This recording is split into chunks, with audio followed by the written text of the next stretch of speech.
నాకు ముక్కుసూటిగా మాట్లాడే అలవాటు ఉంది. వెంకయ్య నాయుడు ఉచిత బస్సు పథకం గురించి కీలకమైన వ్యాఖ్యలు చేశారు. కేంద్ర మంత్రి వెంకయ్య నాయుడు ఈ సందర్భంగా ఆయన మహిళలను ఉచితంగా బస్సులో ప్రయాణం చేయమని చెప్పడానికా ఈ పథకం అని ప్రశ్నించారు.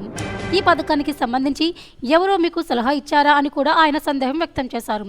తదుపరి ప్రభుత్వం ఉచిత బస్సు పథకం కాకుండా నిజమైన అవసరమైన రంగాలైన విద్య, వైద్యంపై దృష్టి పెట్టాలని వెంకయ్య నాయుడు పేర్కొన్నారు. నాకు ముక్కుసూటిగా మాడే అలవాటు. ఎవరేమనుకున్నాము నేనే అనుకోవచ్చు. అంటే నేను చెప్పదలుచుకుంది జనానికి చెప్పాలని. ప్రభుత్వం కూడా ఇలాంటి సంస్థలకు కనీస సహకారం అందించాల్సిన కర్తవ్యం కూడా ప్రభుత్వం ఉంటుంది. ప్రభుత్వం అంటే ఎవరు? ప్రజలందరూ కలిసి ఎన్నుకున్నది. ప్రభుత్వం అంటే డబ్బు సొంతం ప్రభుత్వం కాదు. ప్రజల పనులు కట్టే ప్రభుత్వం డబ్బులు వస్తాయి. ఆ డబ్బులో కొంత మంచి పనికి అలాంటి పనికి సమాజంలో ఉన్న పెద్దలు చూసుకోవడం మనకు. నేనేమన్నానంటే ఊరిలో ఇవ్వడం, అది సుధాలు ఆడవాళ్ళందరూ పశువులు జరగండి, నాకైతే అర్థం కావడం లేదు.